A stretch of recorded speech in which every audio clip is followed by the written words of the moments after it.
Do you travel a lot and need to know how to fold your collared shirts correctly? Well, I'm going to show you how to do that so they don't get wrinkled. So stay tuned.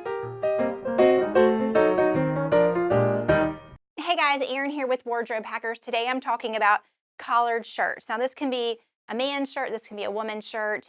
This particular fold goes for both as long as it's a collared shirt. So this is going to be really great if you travel a lot and that you don't have a hanging suitcase.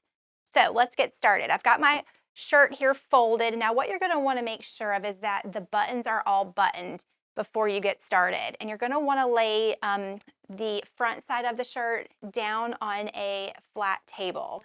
So let's do this. Now what you're going to want to do is you're going to want to take your sleeve, you're going to fold it over. All right, you're going to want to make sure it's nice and smooth too, just so no wrinkles are in there as you're folding. We're going to take our cuff and we're going to pull it up.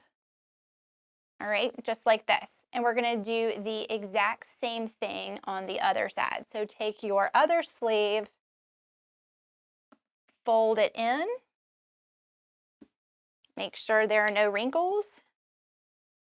This is going to take you a little bit extra time just because there's a lot of moving parts to these collared shirts, and you want to make sure you do it correctly. All right, let's take our cuff, fold it up. All right. Now what we're going to want to do is we're going to want to take the side of the shirt in, fold it in, make sure you have all those wrinkles out, and we're going to do the exact same thing on the other side. Fold it in, make sure all these wrinkles are out. Looking nice and smooth. And then we're going to fold up, all right? Until it looks perfectly so. For your suitcase, you're not gonna have any wrinkles. It's gonna look really nice. You can always top that top button as well to keep your collar nice and smooth. Just a really great way for traveling with your collared shirts. All right, guys, hope that you have found this helpful. If so, you can give us some thumbs up. You can follow us on YouTube at Wardrobe Hackers. Check us out on social media. Thanks for watching, you guys, and we'll see you next time.